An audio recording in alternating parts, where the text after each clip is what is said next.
Hey, Dr. Mike here. If you're on a weight loss medication and you're eating less, you got to make sure every meal counts. Stick around to learn how with our guest, Su-Nui Escobar. You're listening to Live Foreverish, a show dedicated to helping you live just a little longer. Here's your hosts, Dr. Mike and Dr. Crystal Gossard. All right, welcome to Live Foreverish. So, Dr. Crystal, I guess probably 7 times a day, and I don't watch a lot of TV other than one channel, as you know, the Food Channel. But about 7 times a day, I see commercials for these weight loss medications. What about you? They're all over the place. I haven't seen any commercials. What are you talking about? It's on my timeline. So I see it on my social media timeline. And so, yes, people are talking about these different medications. People want the medications. There's kind of some mixed reviews out there where people or practitioners are just sharing their thoughts on maybe why you shouldn't be on these medications. So it's a little controversial, but we know that they are everywhere. Yeah. I guess it's a sign of the times. People say my generation, Dr. Crystal, is the last generation to really watch TV. Because I talk about it in terms of commercials. You talk about it in terms of your feed. It's kind of funny. So we have a guest that's going to help us today kind of walk through all of this. What are these medications? How are they really working? How do we stay healthy on these medications? Does it have to be long-term? So a lot of questions to cover. Our guest is Dr. Su-Nui Escobar. She's a doctor in clinical nutrition and a registered dietitian nutrition with a passion for helping individuals on GLP-1 medications, those are the big ones, optimize their weight loss journey. Listen, she recognizes the unique nutritional needs and challenges faced by those taking these weight loss medications. And Dr. Escobar combines her extensive experience counseling patients with her expertise as a dietitian. She's also taught at Nova, Southeastern University. That's right here in South Florida at the Patel College of Osteopathic Medicine, and is a former spokesperson for the Academy of Nutrition and Dietetics. Dr. Escobar, welcome to the show. Thank you. It's a pleasure being with you.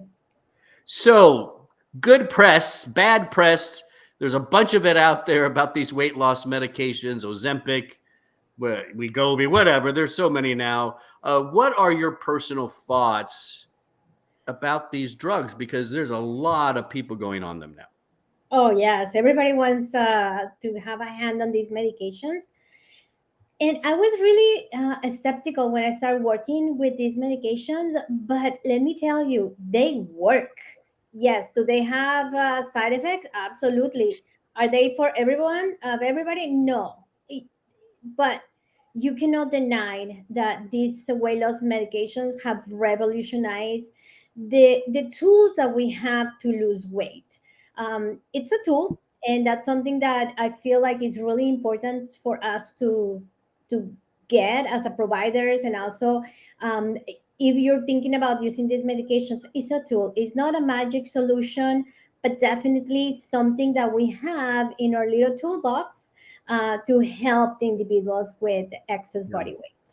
I'm glad you mentioned they do work, because I have family members and friends that have taken these medications and they've lost a lot of weight. There's no doubt about that.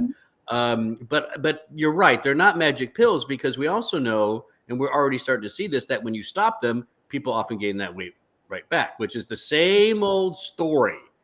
The ups and the downs, the yo-yo dieting. And so really it's how do we use this tool, as you say, to kind of manage, once we get to that weight, keeping us at that healthy kind of good weight, I think is another conversation for us to have.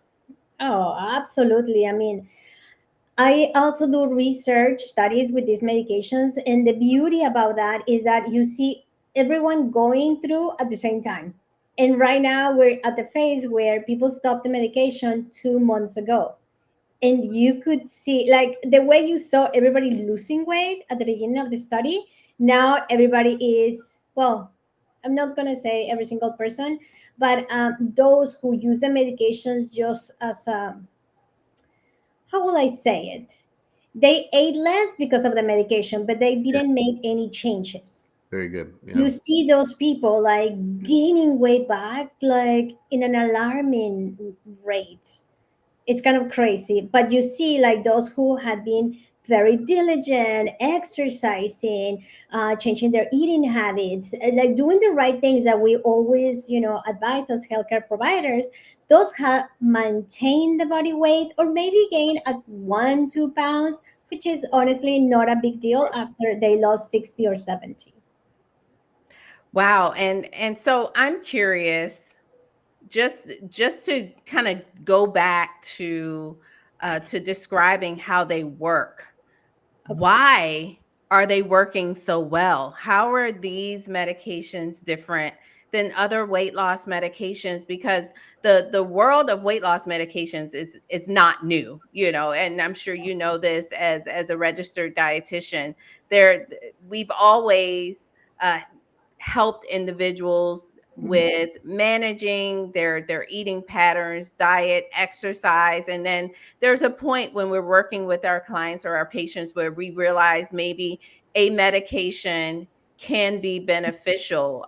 There appetite suppressants, many other types of medications. So why are these working so well? Dr. Crystal, you're right. Like, there's no new. We've been using medications for decades now, but GLP-1, the way they're working now, this new generation, they're new, and how effective they are. They're much more effective than anything we had before. We're talking some of these medications, especially the tirzepatide, which is like a double agent, so a little bit more potent. But they have these people in these medications have almost the same amount of weight loss than people doing some types of bariatric surgery, like that effective, like 25% of weight loss for tirzepatide, which is your like, well, I don't know, can we say brands? Sure. Yeah, they're your Monjaro and they're your Stepan, because right now those are the only FDA approved medications. And then with semaglutide, it's closer to like 17%, which is very, very significant. So how they work is, and the media describes this beautifully, they decrease the food noise. They're not thinking, people are not thinking about food. So it's much easier to eat healthy and follow like a more balanced diet that is adequate in portion sizes when you're not constantly thinking about food. Yeah. They also decrease the cravings for sugar. And surprisingly, we're noticing that they decrease the cravings for alcohol. So, combine, imagine, you're eating a lot less. You're not thinking about food, so you can really do what you need to do. You're not feeling like eating sugar. And I see that they're not really feeling like drinking alcohol. More studies we need to do on the last one. But so it's much easier to lose weight. Yeah. It's interesting, because when you try to lose weight simply by calorie restriction, right, that takes a lot of willpower, right? Yeah, that's because you are hungry often. You are thinking about the food. But these drugs, what you're saying is it is calorie restriction, but because you feel full and stuff, you're not thinking about it. So it's taking that kind of out of the equation. You're focusing just on your everyday work, whatever, and then you realize, oh wow, I haven't had anything to eat for 4 hours. Yes, with these individuals, we actually have to think. They have to be thinking about, did I eat enough today? That's good. Well, let's talk about that. So when people first start taking these GLP-1 drugs, these agonists, so so they start losing weight. I think it's fairly quick, right? But what are some of the negative parts of this that they got to think about and know early on? Could you rephrase the question, like not to eat, or what are the... Well, meaning if they start taking these drugs, right, and they start losing the weight early, that's great. But like, for instance, you just said, are they eating enough? That's kind of a side thing they need to be asking themselves. What about side effects that may occur early? So I'm talking like when they, maybe it's the first month that they've been on this drug. What are some of their experiences? Not necessarily on the positive weight loss side, but maybe some of the things they've noted that has been tough about these drugs. Well, first, let's talk about how these medications are given in escalating doses. Meaning, like they start with a small dose, and then if they do well on that dose, they move into the next one, and the next one, in the next one. Usually, it takes about 4 months to get the highest dose.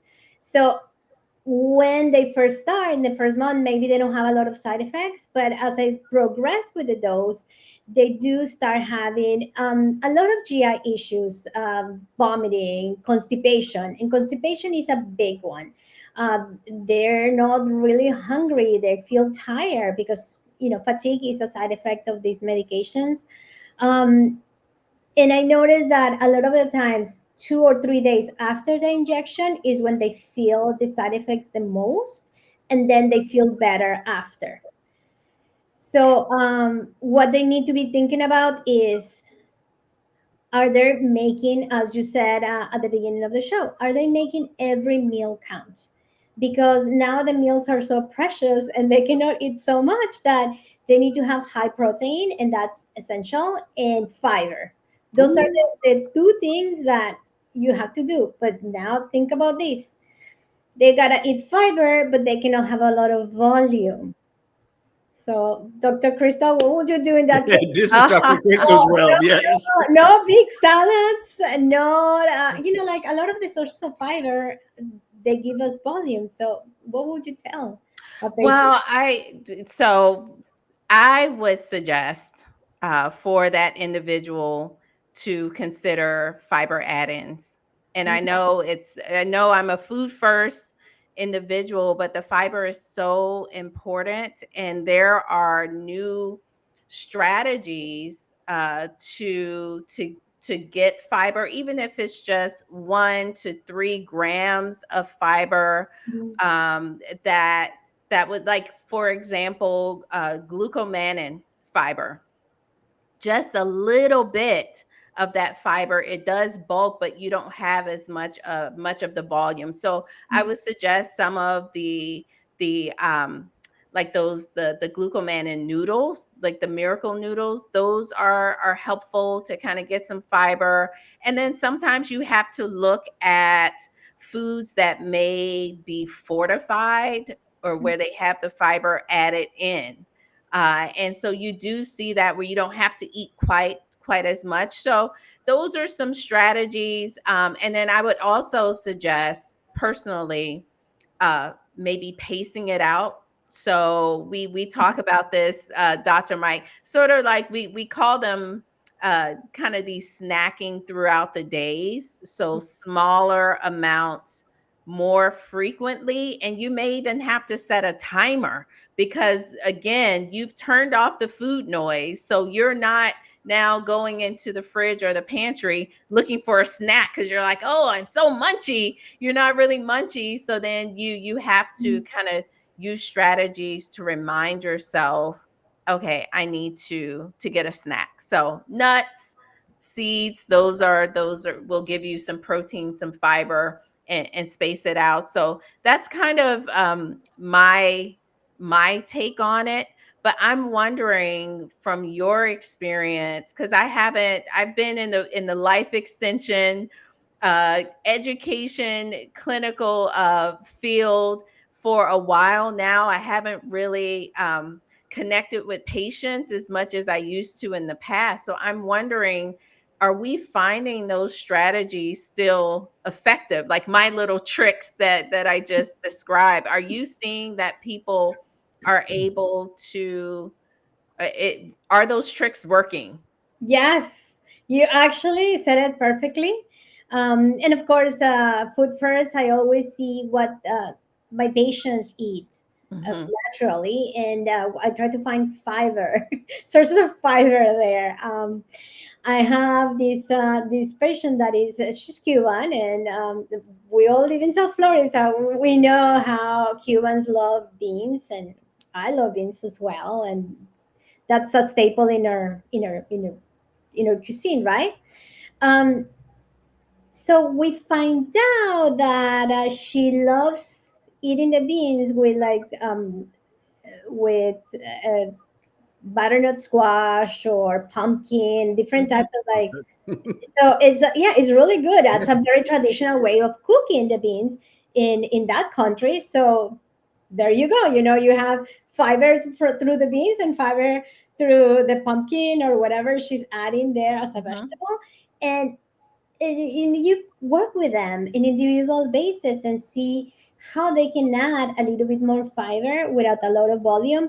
But yeah, adding fiber, fortified foods, and supplements, it's necessary most of the time as well. This is kind of a question, I think, for both of you guys. Both of the experts are. I'm just curious. So if we're eating less, there's not that drive to eat so much. We've already mentioned you got to make sure you're getting your protein, fiber. People on these long term, you mentioned, maybe it takes 4 months to get on the high dose. I think that's what you said. Yes. So are we seeing in those people that carry this out 5, 6, 7 months, are we seeing protein deficiencies? Are we seeing vitamin and mineral issues in these patients? I don't think we have enough studies to know that. But definitely, I mean, we have to remember that there's a good amount of people that live with obesity that are deficient in many nutrients, folic acid, iron, zinc. Like, they already carry a lot of the deficiencies before they start on these medications. Now they start on these medications and they're eating less, and if they're not very careful in what they put in their plate, you create even more deficiencies. So I think we're going to start seeing studies that are going to prove this theory of mine and many other practitioners. And yeah, definitely, like, protein. People tend to eat enough protein because they prioritize it with the way our society values protein. But it is especially important because we have to remember they're losing a lot of weight. With that, they lose a lot of muscle mass. Right. And working on maintaining as much muscle mass as possible is key. So yeah. Well, Dr. Chris and I love that. We talk about maintaining muscle mass a lot. It's very important for longevity. One follow-up quick question for you guys. So are we worried that, again, I'm thinking more like long, and I know we don't have a lot of data, right? But I'm thinking more long-term use. Are we thinking certain food eating disorders could pop up and stuff like that if they're eating so less and they're avoiding food? Is that an issue or no? So I can comment. So, you can look at it in multiple ways. You can sometimes think that the person who has extreme food noise may need to address that through therapy. And so that's one perspective. Maybe some individuals are already, their relationship with food is not a healthy relationship with food to start with. And I do believe that needs to be addressed first and foremost. And I know the nutrition dietetics community, we are pushing that. We can't ignore those concerns. But then I think the flip side, if that's not, if I don't foresee this creating an unhealthy relationship with food long term. I think the biggest thing here is, and we do have, Dr. Mike, let's just take a step back and remember that the original, we realize that these medications work through their use as diabetes medication. Right. So people have been on them for a long time, the diabetics. They're not, I guess, new in that realm. They just have the new indication. And so we're not seeing that it's causing or leading to, I guess, disordered eating in that population. Obviously, we have the new the new forms that's working in 3 different ways, and so the landscape has evolved outside of the typical GLP-1s that we see for in diabetes. So my thoughts are no, but the question that I have for you, Dr. Escobar, is one, if we see that the side effects increase as you're increasing the dose, why increase? Like, is it necessary to keep going higher and higher and higher? If people like, are we finding that they kind of plateau at some of those lower doses? It is really interesting question because they do plateau at around more month 11 or 12. Okay. The effects of the medications are not the same, but every person is different. So some people, like, they take the smallest dose and they're losing weight. Some people, they take the first dose, nothing happened really with them. They might be less hungry, but not anything significant. So they do increase the dose to increase the effects of the medication in the weight loss associated with that. But also, I noticed that when people start feeling bad, many of them, they're like, oh, okay, this is a dose that I cannot handle. I want to go back to the lower dose. And that's something that they need to discuss with the practitioner. And I feel like practitioners should be very open and willing to work with the patient at a dose that works for them. And not every single person needs to go to a higher dose. Okay. And then I also had a follow-up question for you, something you mentioned about the medications, and now it's lost. I've lost my Oh no. question. It was about taking the medications, you increase the dose. Oh, and so when we look at the side effects, kind of going back to the side effects, are we finding that people are eating less? We know it's slowing gastric emptying. And so, one, do we think that's the cause of the nausea? And maybe because they're slowing the gastric emptying, I'm kind of going back to this idea of me saying kind of these little snacks all throughout the day. But if you're already having the slow gastric emptying, what would be the strategy for that? Like, is that where we would see the small, like tiny, small snacks better than a large meal?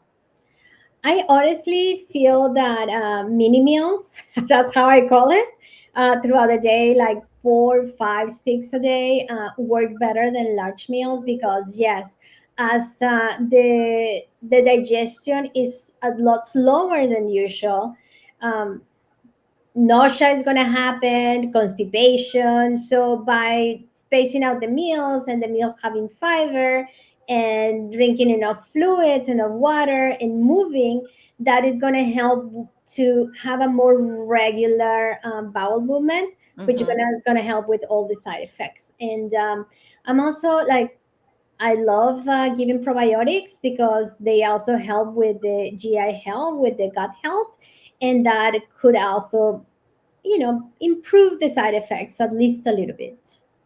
Oh, we like that. So probiotics, there still is room, I think, for add-ins, right, Dr. Crystal, with all this. Digestive enzymes if necessary, probiotics. That sounds fantastic. And a lot of people are on those supplements anyway, so don't stop them, right? Keep using those add-ins. So what do you think? Looking ahead, Dr. Escobar, what are your thoughts on the future of GLP-1s in managing weight and stuff? Like, what is this it, or is there something more on the horizon? Like, where do you think this is going? Oh, they're here to stay, and we're gonna see more and more. I mean, there's more potent medications coming up. There's different medications coming up.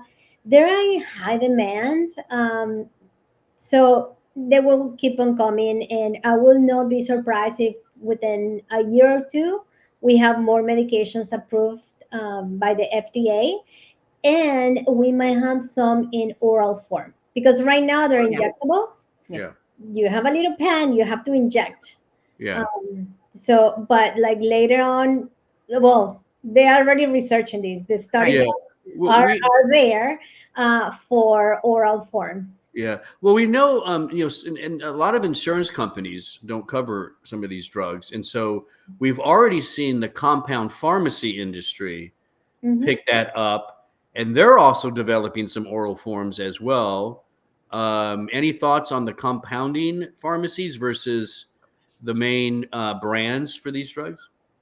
I mean, okay, I'm going to say it. I didn't want to say it, but yes.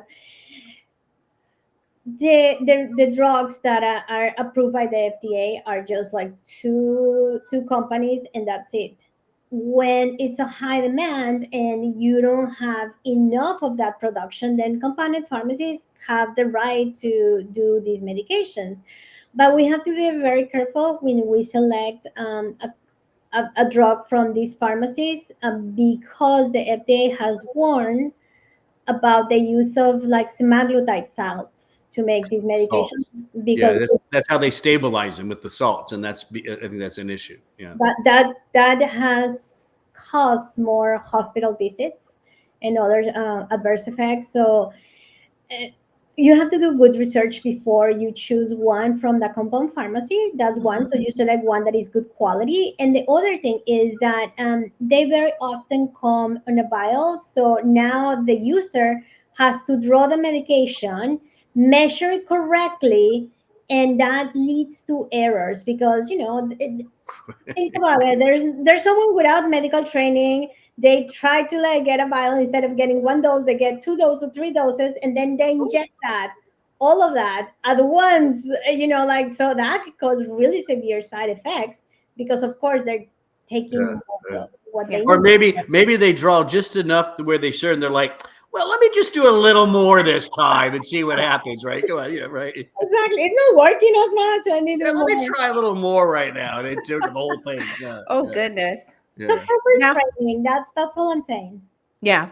So, just kind of, I'm thinking about, some solutions, because we've got you here. You're an expert. And again, I kind of can come up with some thoughts on solutions. We do know kind of the smaller meals. You like the small 5, 6, maybe even, 6 or 7 small meals to overcome some of the nausea and the slow gastric emptying.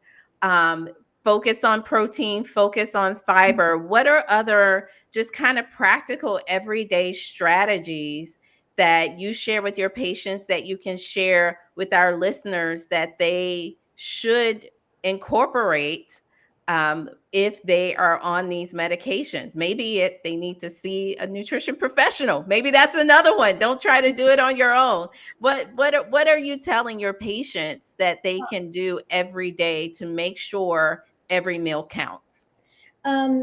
I will ask them actually to be mindful about what they eat, because when you think about what you're going to eat, you can make better choices, and they should try to make sure that everything that they eat serves a purpose for their body, at least most of the time. Yes, I'm very okay if they're going out to celebrate someone's birthday and they may eat like a small piece of cake, or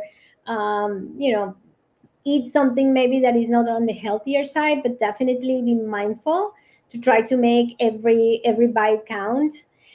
Drinking of water, high protein, high fiber, and overall, like, make sure that they eat enough.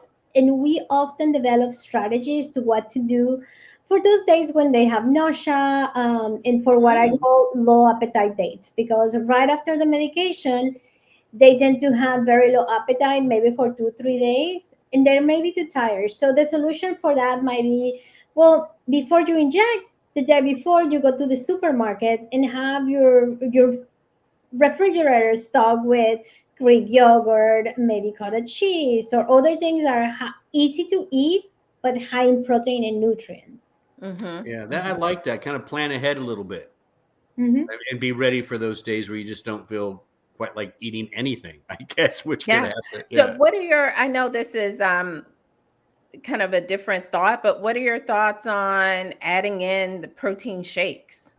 I love them because, I mean, honestly, they're easy to drink. you're not hungry. They're very easy to put down. You have nausea. When they have nausea, usually higher protein meals are a little easier tolerated and smaller, so protein shakes comes to play. And I love using both, like something where you add like a protein powder and make the shake, but also using sometimes like foods to add the protein. I mean, I completely jump into the cottage cheese trend. And like I often suggest, adding cottage cheese to your protein shakes, because they're 25 grams of protein in 1 cup. So, or like not every single, like just play around with the food and really learn about what is a diet high in protein and a healthy diet high in protein. You're listening to Su-Nui Escobar, a nutritionist specialist. Thank you so much for joining us today. How can our listeners follow you, learn more about you? Do you have a website or something? Yes, I do have a website that actually I made because I feel like people taking these medications need more support. So I have a website, Nutrition for Weight Loss Meds, that there it has like a lot of resources for the listener. Is that .com? Yes, .com. Awesome. Thank you so much for joining us today.